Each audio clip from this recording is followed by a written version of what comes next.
Poddin My Noggin, hosted by CK Sims, creating a platform to elevate, educate, and heal by creating a space where people can share their stories of struggle, triumph, and redemption.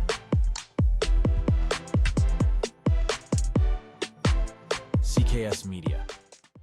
Welcome back, everyone, to another episode of Poddin My Noggin. I'm your host, as always, CK Sims, and today we are joined by an author, a producer, I believe a director. You have a lot of accolades, actually, so you got a lot of things going on. Mr. Larry Bograd, welcome to the show. Thank you, CK. Happy to be here. All right. So, your book, Blood Flow, a son's 40-year journey to understand his father's suicide. That's an interesting name. I love the name. It feels poignant, right? It's what stops when someone commits suicide. It's what continues in the people they leave behind.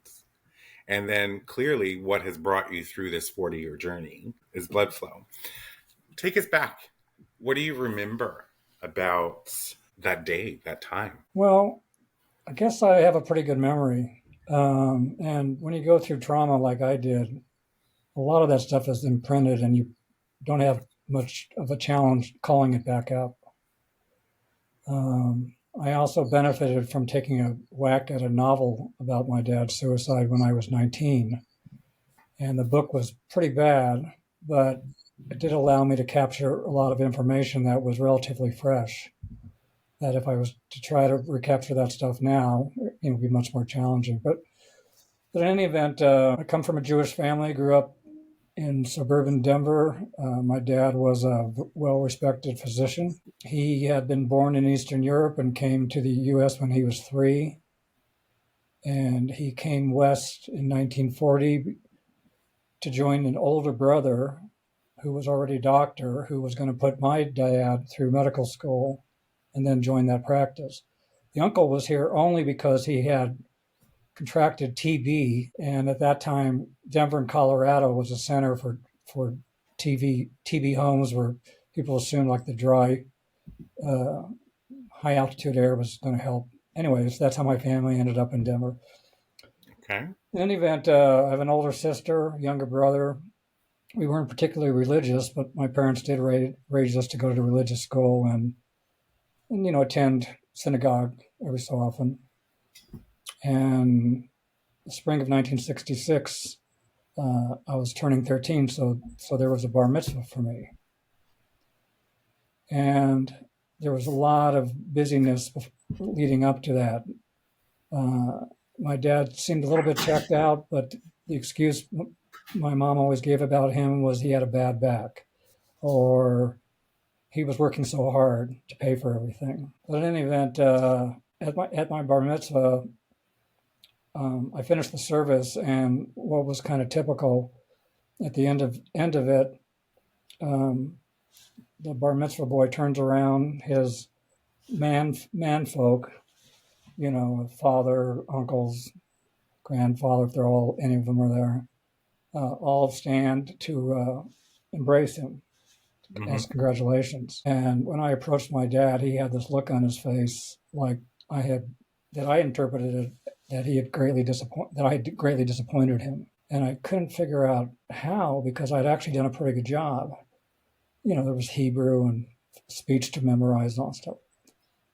And then when I went to hug him, he gave me like the most tentative possible hug. He just kind of like touched the back of my shoulder, but nothing very warm. And that also just kind of reinforced the sense that I had disappointed him. Anyway, 2 days later, there was a reception at friends of my parents' house, friends at the home of my parents' best friends, for people who'd come in from out of town. And we kids were sent outside and told not to come inside unless we needed to use the restroom or something.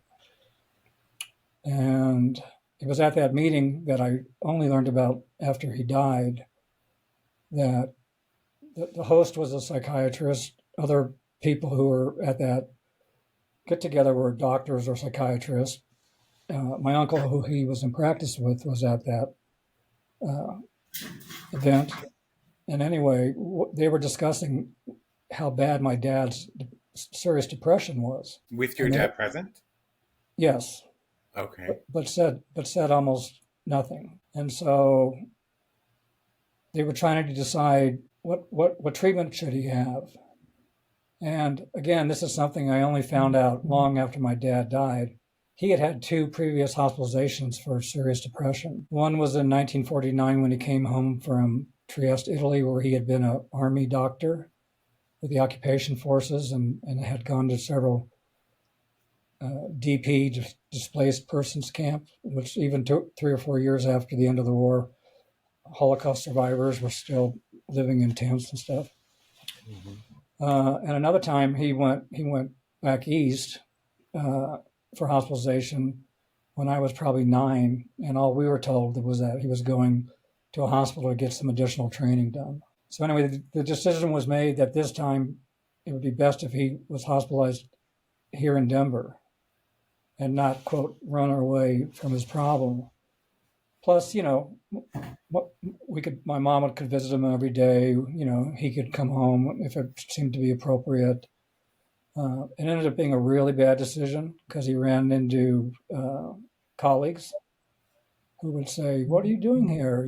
Things like that. Anyway, he was there for about 12 days. And then my siblings and I were eager to see him that Saturday, 2 weeks after my bar mitzvah, because he was coming home on a day pass. And that morning he had an aberrant EEG, which wasn't read before he was released on this day pass. And in previous hospitalization records that I unearthed, there was this presence of potentially an inoperative brain tumor in his frontal lobe. So, and also it was a Saturday morning, and the group at the hospital, they were understaffed. It was like a skeletal crew. And so even though a psychiatric nurse pleaded with the resident not to send my dad home, the resident said he'll be fine. So anyway, he came home, and when my mom was outside gardening and my siblings and I were arriving from religious school, he locked himself in the bathroom and took his life. And so when we came up towards our house in the carpool, there was an ambulance with a door open in the back. There were police cars with their lights flashing. There were kids going up and down the street on their bikes. There were neighbors gathered. And we kind of jumped out of the car, and our mom came out of the house before we could reach the front door, and she just said, "I need you kids to go across the street to the neighbors." And my sister said, "What's going on?" And she said, your dad has had a terrible accident." So we went to a neighbor, and then eventually ended up at our uncle's house. And probably 90 minutes later, I looked out and I saw my mom coming up the walk, looking totally washed out, with a best friend supporting her on one side and another best friend supporting her on the other, like literally like carrying her like she. And then she entered the house, and she just said, "Kids, I need to see you in the backyard." And we went in the backyard, and she said, "Your father's dead." And during that interim time, I had all these crazy fantasies, like what kind of terrible accident could have caused an ambulance and police? Did he fall off a ladder? Did he get electrocuted? Did he accidentally go through glass door? And I still didn't quite understand what had happened until maybe a half hour later. I heard my uncle on the phone, and he was talking to the local paper, the Denver Post. And he said something to the effect of, I'm told you're the reporter who writes the obituaries, and I want you to know that your editor is a good friend of mine. You could ask him about us. All I'm asking is one favor. Can you please leave out the fact that my brother committed suicide out of the newspaper? And then I finally understood what happened. So that kind of totally, as you can imagine, turned our life upside down. Of course. I mean, you say you understood what happened. But at 13, could you, in that moment, truly understand what happened? Like, Well, on I didn't understand all the emotional packing that went, or psychosis that went into the suicide. I mean, this wasn't like an accidental overdose or, no, something it like was that, right? intentional. I mean, he was determined. And I mean, weirdly enough, I knew what suicide was because the summer before Marilyn Monroe had died. And, everybody knew that she died from suicide. And there's a lot of conspiracy thought, but, that she had overdosed on pills. Mm. And so, so I certainly knew what suicide meant. Um, but I really had no clue that my dad was in the throes of this psychotic depression. Weirdly enough, the day before he died, I was the only kid that ever went to the hospital to visit him. I went with my mom, and we walked down the street to get a bite to eat. And my mom said to my dad, don't you have something you want to tell Larry? And he said, it was very haltingly, he said, son, I want you to know I'm sick. And it's not the kind of sickness that you're used to me treating patients for. And I don't know how long it's going to take me to get well, but I need you to basically take care of mom and your siblings and kind of be the man of the house. And at the time, it kind of like set me back on my heels. It's almost like I didn't want to hear it. I mean, I absorbed it, but I didn't want to hear it. And so, clearly he was thinking about things, well before he actually took his life. That is for a 13-year-old to have to experience that. That's very heavy, right? For anybody to experience that, like, Yeah. let's not age define, but like for a 13-year-old who's hitting puberty and growing into manhood to experience that, it's so heavy. So I wonder if I have so many questions, of course. Please. He looked disappointed at you at your bar mitzvah, and his hug was impersonal, as you had mentioned. Yes. I wonder if it was because he was so disconnected at that point, so deep in the throes of depression. Yeah, I think that's an excellent supposition. I mean, I think he was so internalized and just trying to keep it together that, Yeah. And then when you were telling me about, so we're looking at, this was 1966, you said? 66. Yeah. So we're looking at 1966, Denver, Colorado, practicing physician with mental health issues. That alone, in that time, in that location, even because we're looking at conservative, like a very conservative sort of part of the world,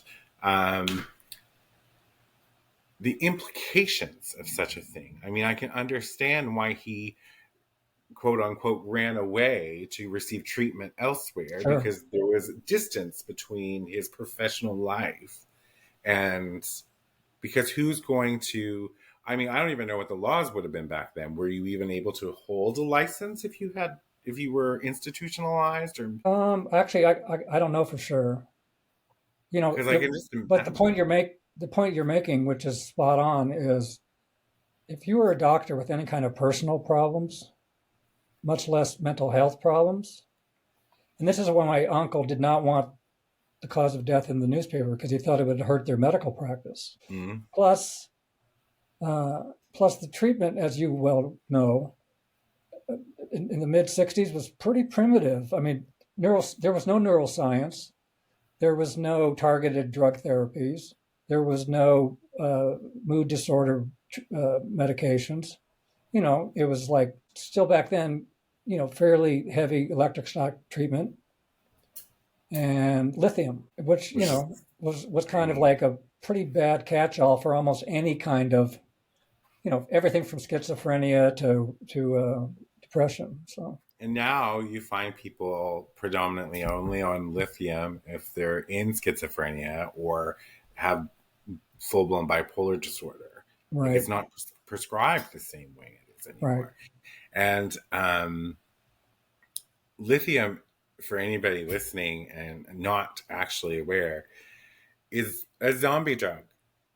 that's how I would classify it. It literally just shuts down your full emotion and you become a walking zombie, which if he was on lithium, which I don't know if he was, but that would only perpetuate the depression and the disconnection and all of those things. So, it was a very primitive time in terms of mental health treatment, as you know. In the medical record from his hospitalization in 1949, in the medical records, the psychiatrist was writing up these notes saying, if he doesn't improve, we might consider a frontal lobotomy. I mean, the stuff just gives you chills now, doesn't it? Yes, but like, thank God for continued research and progress in medicine and government and scientists and all of those people. Because can you imagine if they didn't progress with their treatments, what they would be doing to people today? Oh, yeah. Right?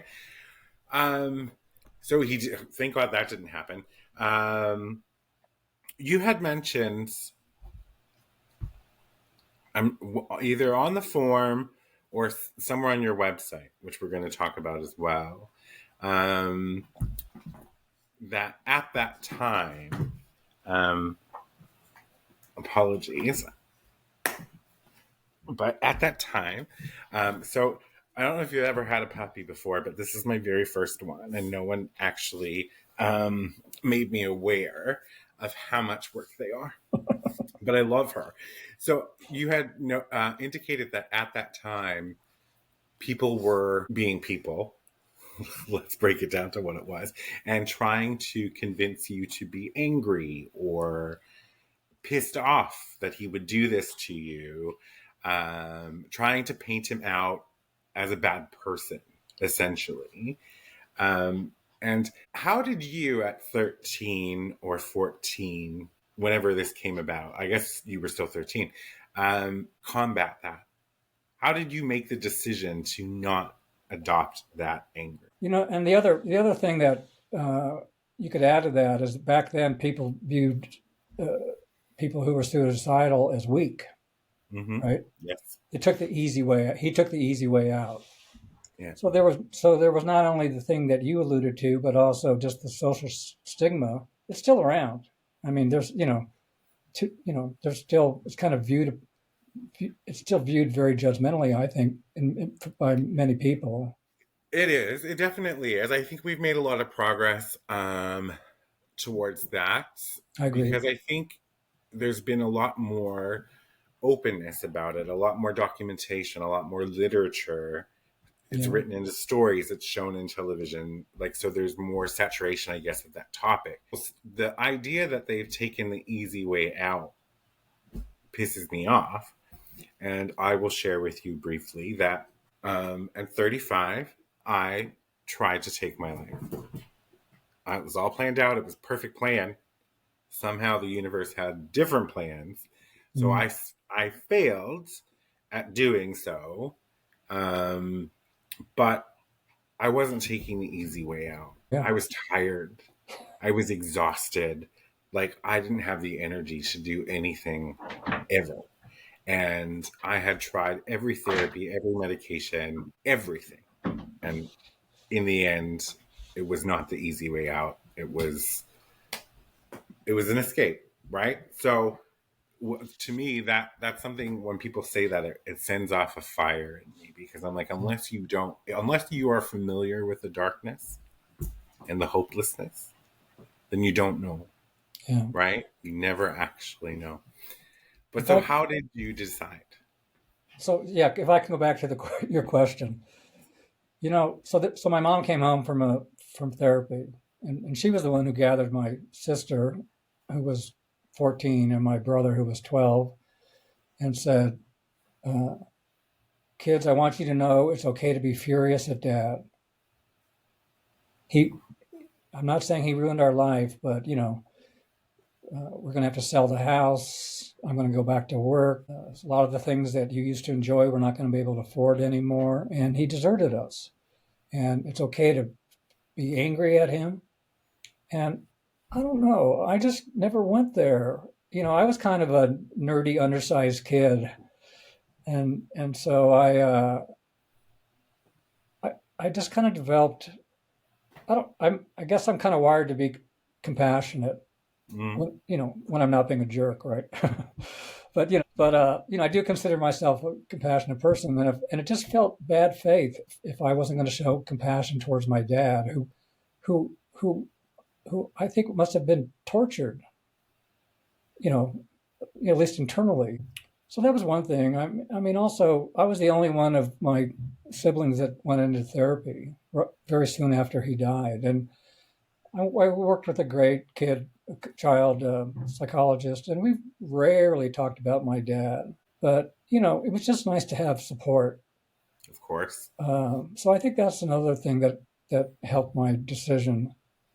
But I actually I have never ever had that kind of anger towards him, because I just assumed that his mind was in such a, to your point, dark, hopeless place. And it's interesting, when I talked to a doctor about his last hospitalization. This is years later, and he kind of looked at me at the end. He said, "I'm amazed your dad made it to 49, given his mental health history, given all the changes in his life.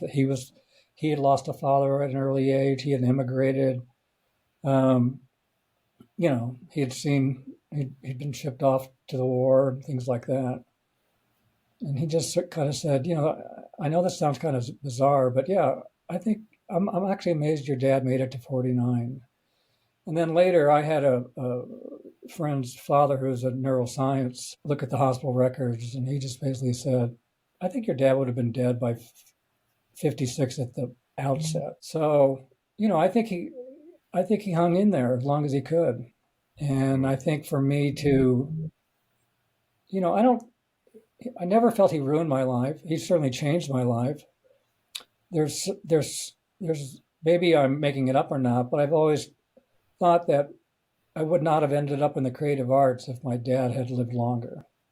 That I think I would have been kind of, heading for that, lawyer, doctor, professor, I don't know, something much more mainstream. I was going to say, and this is not to be, I'm a transparent person, something more Jewish is what I was about to say, right? Because I have Jewish friends. Fair enough. And their families are very Yeah. These are like the list of professions, Yeah. and these are what you aspire to be. And it's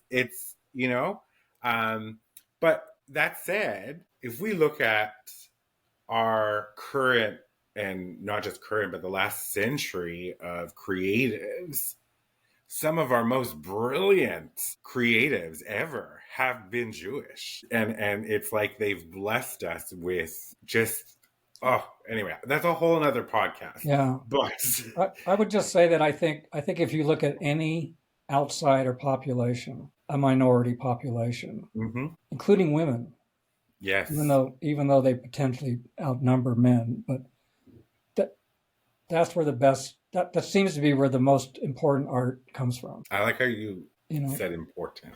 Even in fields that are very hard for these outsiders to break into, sexism, racism, anti-Semitism, whatever. If you look back, I agree with you. I mean, Irving Berlin is a Jew who wrote White Christmas. So I mean, Gershwin wrote Rhapsody in Blue, and endless actors and composers and artists and people like that. So yeah, I think you make a good point. I'll toot my own horn. Maybe sometimes I make good points. Sometimes what? Toot your own horn? That's okay. Yes. We're going to take a quick break, and we're going to come back and talk more about your book and other aspects of your life. Partner today with CK Sims and Poddin My Noggin to get in front of an audience that cares. You will be supporting mental health stories, tales of resilience, and uplifting content, aligning your brand with bringing goodness, authenticity, and kindness front and center.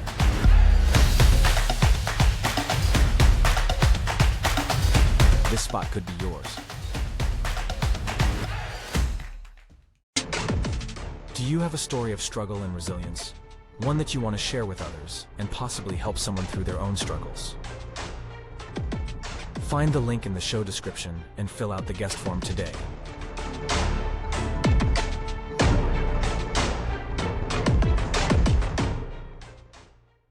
Welcome back, everybody. Before the break, we have been talking to Larry Bograd about a very traumatic time in your life, very heavy time in your life, and one that's shaped very much your life. Didn't ruin it, like you said, but changed it.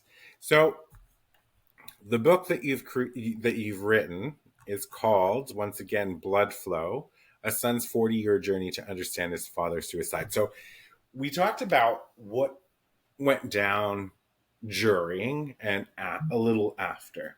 When did you decide that you needed to know more, that there was the direction that you were lacking details and you wanted to start filling in gaps? Probably my late teens. I started reading about suicide. I somehow stumbled upon Albert Camus, the Algerian French philosopher, who said, suicide is the existential decision, one way or the other. Right? And so I started reading a bunch of stuff like that. And I think what happened is I always knew I wanted to be in the arts. I mean, I would have loved to have been an actor, but I have this wonderful monotonous voice and had trouble memorizing stuff. And I as a kid, I enjoyed cartooning. So I came to writing pretty late, and I came to reading fiction very late. But as I said, I decided when I was 19, I had a semester in England, college semester, and I just basically gave myself the challenge to come home with a novel. And so that was the time I first brought all this memories and investigation together. And I did subsequent investigation, of course. And then this is a kind of wacky project. I mean, I have probably written and rewritten and changed it and revised it. I can't numerous times. I mean, innumerable times. But basically, I would produce a version maybe every decade.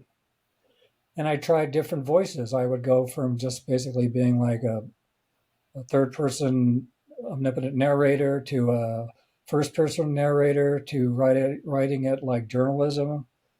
I tried it as a screenplay. I mean, I had a lot of evolution to decide how I wanted to do it, how I was going to deal with chronology, because I was dealing with my dad's childhood, my childhood, the bar mitzvah stuff, my journey to put all this information together, and then this unexpected open heart surgery when I was 53 years old.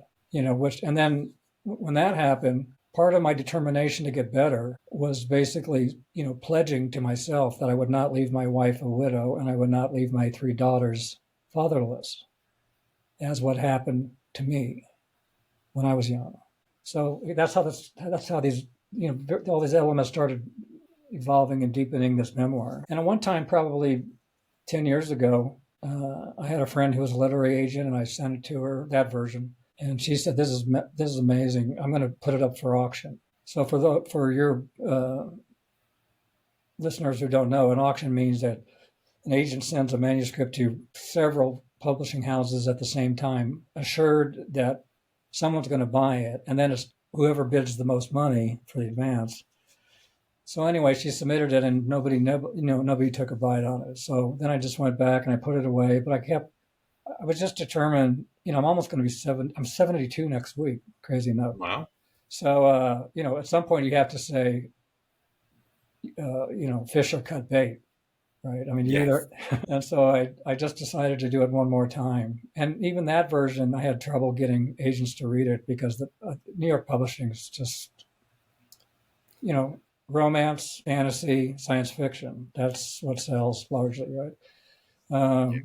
But anyway, I was having lunch with a former workmate of mine who had started his own publishing company, and I told him this. I just told him about the book, and he got more and more engrossed. And this half an hour lunch ended up being 90 minutes. And then at that point, he said, "I'd love to publish the book." So that's how it actually got into book form. And, along the way, it also changed. I mean, some years ago, my brother read a version and he said, "You know what's missing from your book?" I go, "Well, I don't know. What do you think?" He goes, "Humor." I said, "Well, this is not a particularly humorous topic." He goes, "Yeah, but you're funny and you're a funny writer.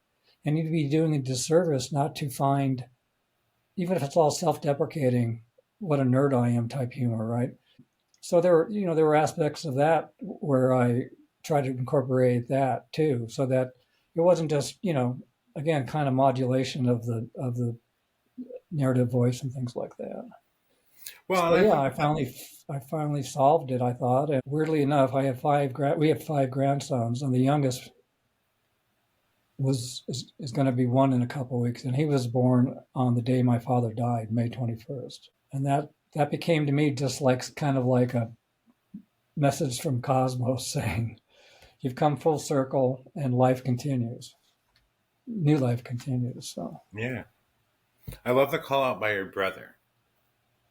Right? If you're funny in life and you're funny in your writing, finding that voice and infusing that in the book as well makes it more authentic to you. yeah, So, what perspective did you take in the end? I want to read it now. So, but I took the perspective that I'm a fortunate man. That I have a level of understanding of my parents that most people never have or likely want to have. And I know they did the best they could with what they had, who they were. And fortunately, I when I got married in 1988 to a fabulous woman, also a talented writer. We have daughters where we are loving family, and have each other's back all the time and make each other laugh all the time. And so, it's kind of weird. Like my mom was not a physically affectionate person, and she never said "I love you" until she lived to be almost 102. oh wow, And my sister, who's a family therapist who lives in Boston, would come out to visit, and we'd go see our mom at the senior living place. And I would say, "Well, okay, I'm going to love you, Mom." And my mother would just kind of look at me, and then my sister would be coaching my mom, saying, "Mom, you have to say I love you. Larry said I love you. He's leaving." I mean, like, so I mean, we're the family that I was fortunate enough to have with my wife and daughters. I mean, we say it every text. We say it whenever we're together. And so, I think I just consider myself really fortunate. I mean, when I wake up in the morning and I go outside, we live in the foothills of the Rockies. very nice. I look at the vista. Hopefully it's not too cold, uh, and I just go, and I hear birds. I mean, it's just like it's great to be alive. So I feel pretty fortunate. What's so beautiful listening to you talk is I hear so many parallels about my life now. Right?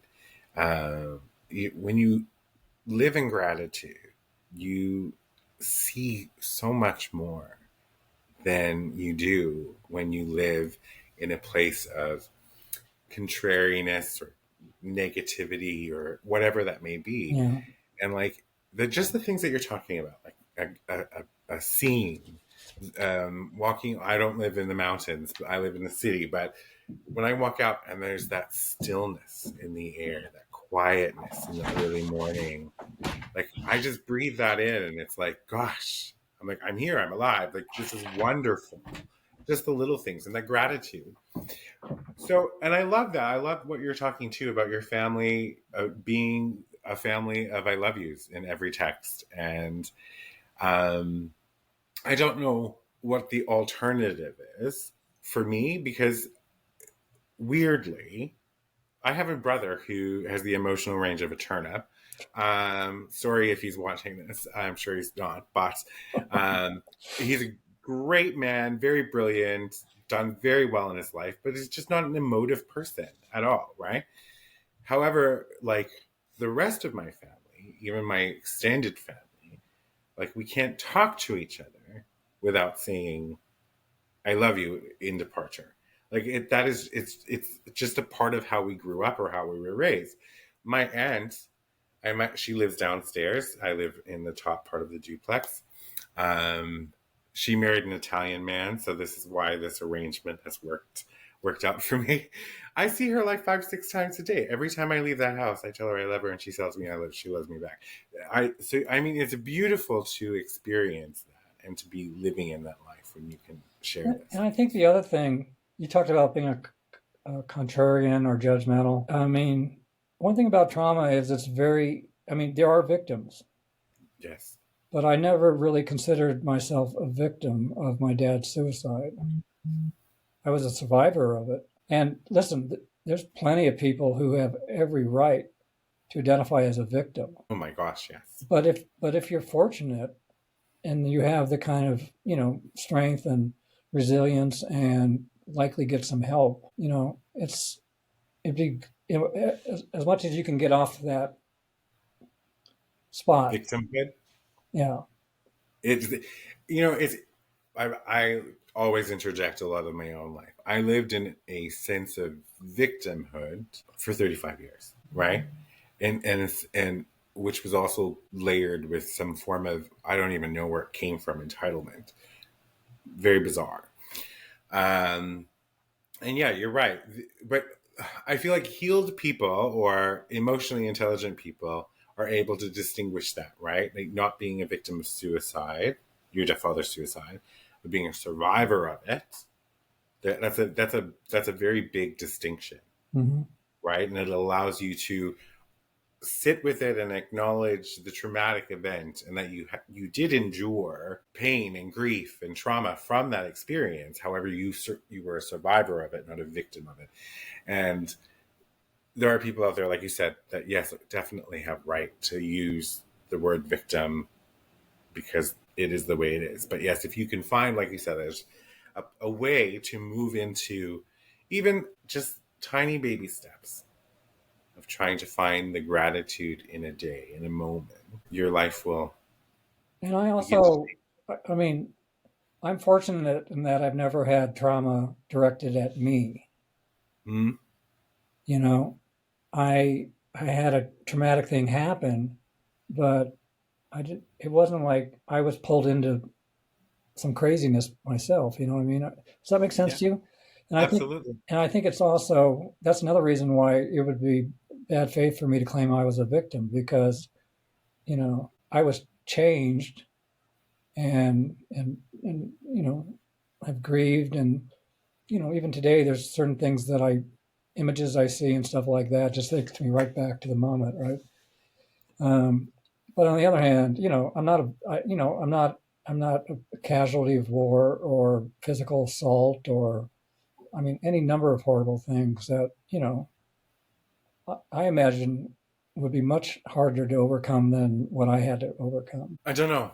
Yeah. I don't have an answer for it, right? And I always also tend to, my stance is I never try to measure because whether that you saw yourself this way or not, who am I to try and discern what your experience was, right? Mm-hmm. And because that is in fact a form of judgment on anybody, when you stack the cards, if you will, against what somebody else is. But I don't have the answer to that. I have been assaulted. It was impactful, but I don't think I ever really felt like I was the victim. For me, it changed me, scared the living out of me because I was only 15 and he was 35. But yeah, like I don't think I ever went through life feeling as a victim from that. There's a scar, there's emotional scars that are there, right? Wow. But at the end of the day, I'm alive and get to have this conversation with Larry Bograd, right? So like it's interesting topic, which I'm sure we could have like 6 hours of podcast on. You'll have to have me back, CK. I will, definitely. So the book is available online, bookstores, the works, correct? And also, if you go to my website, which is just my name.com, larrybograd.com, there's Yeah, we're ways gonna to link order that. it there. But also, like, I also see this other book called Bad Apple. Oh, yeah. And is that the book that you've referenced a couple times about like your first novel when you were in England? No, no, no. I had a, I, I, I got a master's in English from the University of Washington, Seattle, and drove all the way to New York. And my master's thesis was a kind of postmodern Western. And I thought, oh, this is easy. I'll sell this novel, and I'll just have the life of a novelist. Well, nobody was interested in that book, so I backed into a job at a children's book publishing company, and then through that, I published a book for an illustrator that we wanted to highlight. So I published some picture books, and then I published some young adult books and some middle grade books before I ran into enough book banning and censorship that nobody would buy anything from me. So Bad Apple was one of the books, young adult books, YA books that I wrote. Okay. And I was living in New York, and summer or two earlier, this very wealthy family up living in Westchester, this affluent, Sorry. living in Westchester, this affluent area north of the city. He had used to be like the editor-in-chief of Reader's Digest. Anyway, there was a home invasion, and they were murdered, and clearly there was robbery involved. And the police were convinced that it was a hit job, professional criminals. And then they couldn't never quite solve the case. And then months later, they arrested two teenagers in Brooklyn because one of them had bragged on the playground that he had convinced his buddy to go up and commit this murder. And so that's really what the basis of that book. It's about a kid who's had a very traumatic life, and he's kind of like groomed, if you will, not sexually, but emotionally groomed by a friend who's kind of a renegade guy to go commit this crime, and it goes haywire, and they end up killing this couple. So that was a book that got some really good reviews, and also was a book that self-appointed censors and protectors of children thought had no place in a public or school library. So Yeah, but that's a so whole other like, book. I mean, there's 11. but Go ahead. if there's like, if you have banned books, like now's the time to shop that because people are all about these days banned books. I Like, know. there's a whole freaking movement surrounding, like, we're going to find the banned books and we're going to read the banned books because nobody can tell us what we're allowed to digest, right? So you could be here's all the banned books. One of my dreams, fantasy dreams, is that this memoir gets into the right people, and then they want to somewhere along the line, I get these books that are out of print back into print. I also wrote a book called The Better Angel about a teenage love triangle, two guys and a young woman. And was it graphic? Well, I mean, there's some sex in it. But that's the one that probably destroyed my career. And then a publishing company in England had published Bad Apple. And so I was there just, on vacation, holiday, and I went to the agent there who represented me, and I'd sent him a copy of The Better Angel ahead of time. And, very gracious British guy. And he just said, I'm afraid to tell you, well, first of all, let me tell you, that's the single best book I've ever read about adolescent sexuality. And I would never be able to sell it because of the controversy it might cause. So this was also like 20, 30 years ago too. I mean, the nowadays, young adult books are just, well, I mean, there's still obviously people who want to keep them out of the hands of poor, impressionable children. But I think the times have changed. To your point, times have changed where there's a lot more accepted now than there was when I was more active in that field. Well, I think, to be first honest with you, to get a book banned, that would be an honor. Like, honestly. So was that book ever published? Yeah, it was Ever? published by Harper here in the States, and there was a mass market paperback that was put out. And Um, that was, oh yes, because you said that's the book that you in. right, That's so interesting. And so who owns the rights of those books now? I do. I mean, typically what happens is at some point, if a book's not selling, the publisher will decide to take it out of print Mm-hmm. so that they don't clog their catalog. You know, they're more intent on selling proven sellers and new titles. And so they contact the author and they say, we're going to destroy all copies of the book in our warehouse and we're going to declare it out of print. Do you want to buy any copies before we incinerate them or whatever? You know, so you buy 50 copies and you drag them around in a box for years and years. But in any event, once they take it out of print, all rights revert back to the author. So why even bother yourself with a publisher? Go and publish those on your own. Well, maybe it's a grind, though. You know, I'm discovering it. I mean, I was published by an independent press, which is, to being honest, it's a far cry from a major New York City publisher. Mm-hmm. And so I don't have the publicity machine, I don't have the marketing machine, I don't have the sales force. And, there's some crazy number of books published every year. A lot of them self-published, or they put it through a vanity press where they're basically paying a publisher to put the book out. I mean, we're talking about millions of copies, Of so course. it's very saturated out there. And yeah, I could probably put them back into print, but I don't know if it's really worth the effort. I don't know if it would reach too many.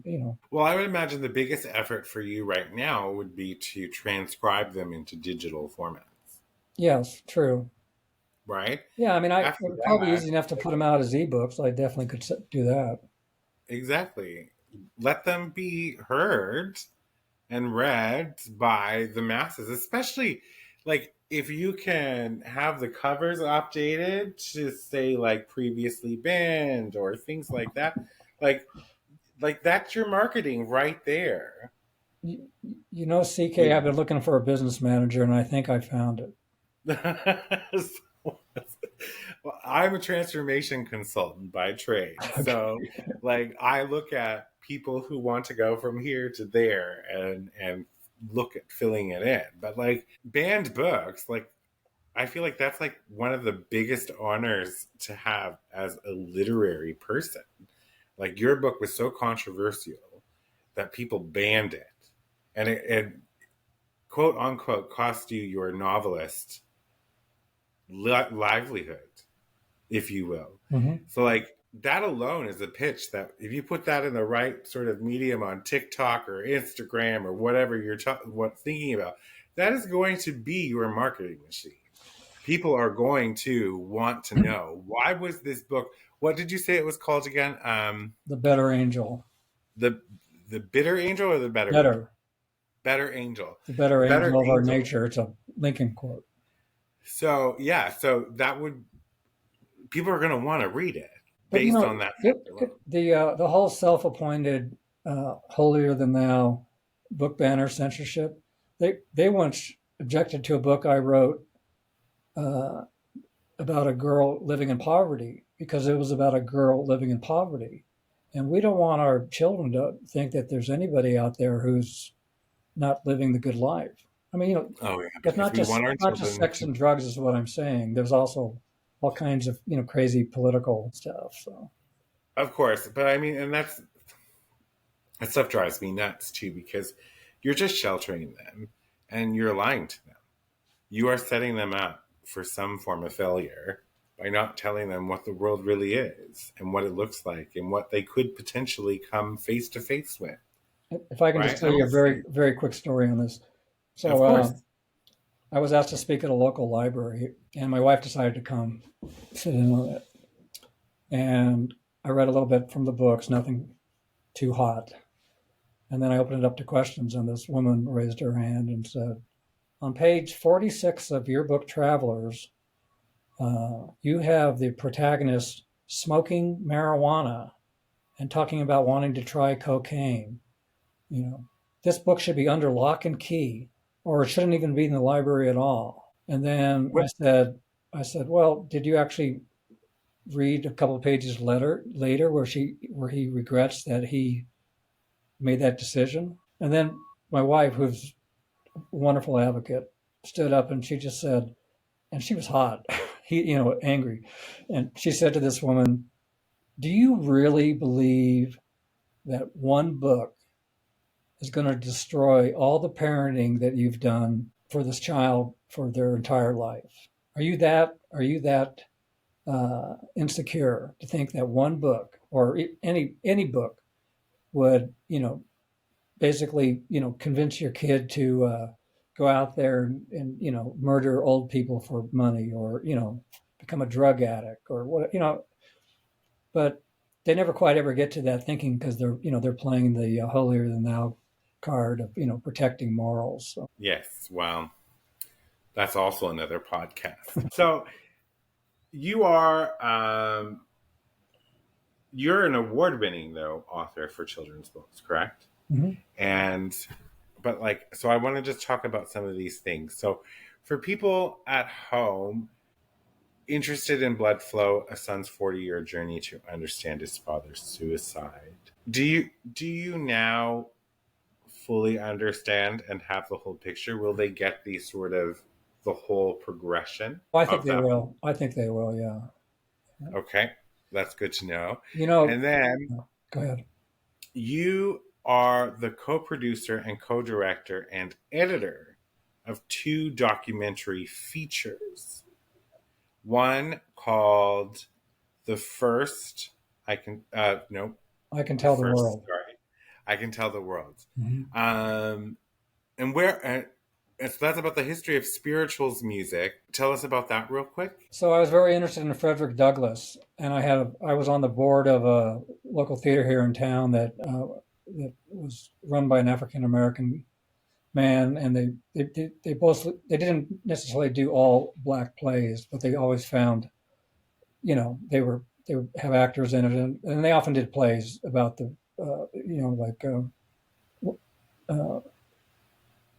the African American experience. And so I went up to him and I said, how would you feel if I put together some of Frederick Douglass's speeches and you could do it? And so he decided that he would do the young Douglass and he would hire an older actor to do the older Douglass. And then he had this wacky idea. There was this group in town called the Spirituals Project, which was a purposely integrated choir devoted to slave songs or plantation songs. There's so many songs that you think are folk songs. If I Had a Hammer, there's so many songs that are actually spirituals and people don't even know it. Follow the Drinking Gorge, all this stuff, right? And so he had this idea of combining the spirituals projects, actually singing at the end of this show. And then that thing became even more involved because they were giving a recital at the University of Denver auditorium.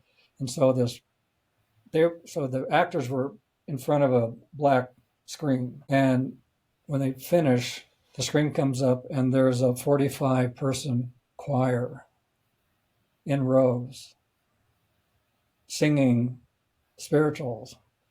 And so at that point, there was a person in the audience who was an attorney who had done pretty well suing corporations. And he basically said, I'll put up the money if you you and your wife turn this into a documentary. So that's how that one came about. So it was a combination of following this choir, getting the people's stories, and then also talking to some experts about, this American music. So it played a couple of festivals and won an award. It was briefly available like on iTunes and stuff, but then the distributor went out of business. And then the other one was about what girls and women keep in their purse, the contents of their purse, and how it changes from a little girl to an old woman. So, the little girl would say, this is a bracelet I got at McDonald's. And the old lady would go, here's my handicap parking sticker, but I don't drive anymore. Here's batteries for my hearing aid, So that was a lot of fun, and my wife narrated that as well. So, yeah, those were fun. But again, they didn't really get into the right hands to get much mass viewing. Which is unfortunate, but I feel like the creation of such things yes, everybody wants to get their flowers and receive accolades or have their work be shown to the masses. But I also think that the act of the creation is in itself a journey worth taking, Yeah. regardless of where it ends up. Even if it's viewed by one person, it's a piece that Yeah. Like when I was in my 40s or something, I was just totally depressed about my career.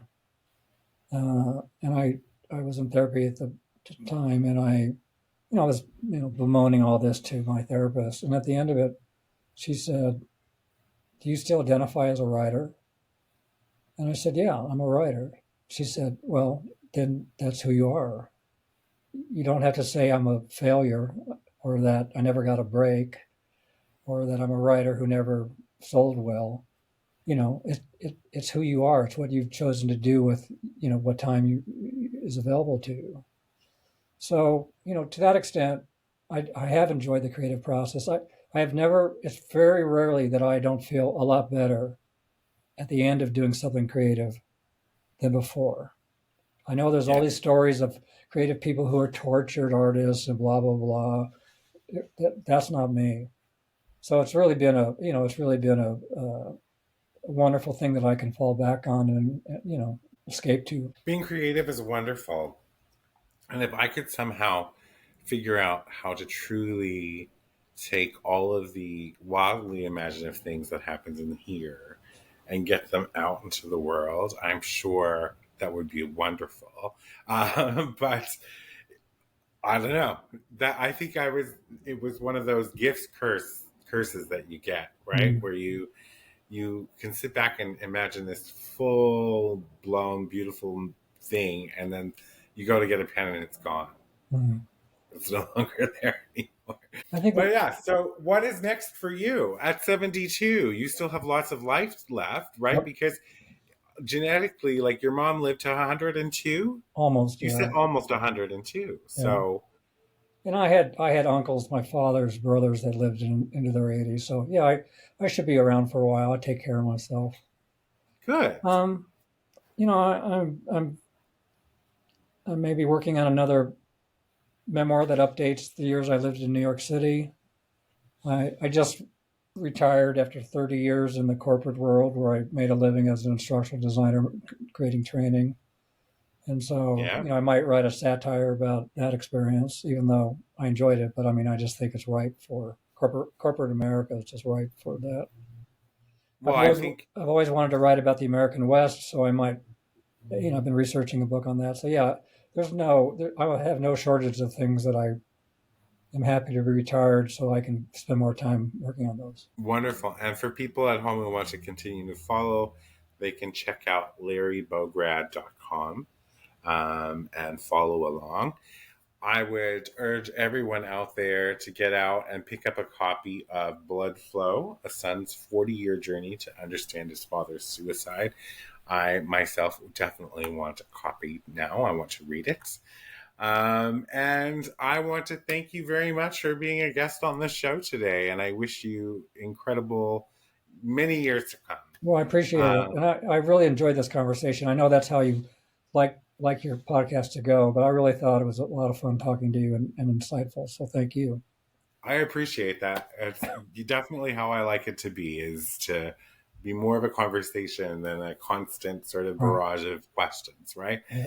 For everybody at home, thank you for tuning in and get out there. And until next time, live your wildest dreams. We'll see you next time. For media and sponsorship inquiries, email info@ccsims.com or visit ccsims.com and fill out the contact form. Be sure to subscribe so you don't miss an episode. A new episode airs every Saturday. CKS Media.